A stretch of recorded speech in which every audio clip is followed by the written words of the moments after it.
দলীয় যে নেতা আছেন উনি আমাকে উৎসাহ দিয়েছেন যে সামনের মেয়র নির্বাচনটাকে কনসিডার করার জন্য। এবারের সিটি কর্পোরেশন নির্বাচনে আমি অংশগ্রহণ করতে যাচ্ছি এবং যখন জাতীয় নির্বাচনে ঢাকা ৮ থেকে আমি অংশগ্রহণ করেছি সেই সময়ই আসলে আমার দলীয় যে নেতা আছেন উনি আমাকে উৎসাহ দিয়েছেন যে সামনের মেয়র নির্বাচনটাকে কনসিডার করার জন্য। কারণ দেখুন, রাজনীতি কোনো ম্যাজিক দেখানোর জায়গা না। রাজনীতি আসলেই হচ্ছে রাষ্ট্র পরিচালনা ও সংস্কার করার জায়গা।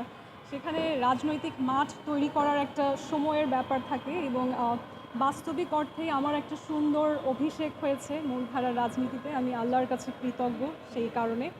তবে এখন আসলে আমার যে পরিচিতি এবং অবস্থানটা তৈরি হয়েছে সেটাকে সুব্যবহার করে কেমন করে আমি আসলে ঢাকার সত্যিকার অর্থে উন্নয়নে অবদান রাখতে পারি, সেখানে হয়তো মেয়র নির্বাচনটা একটা ভালো ভূমিকা রাখবে।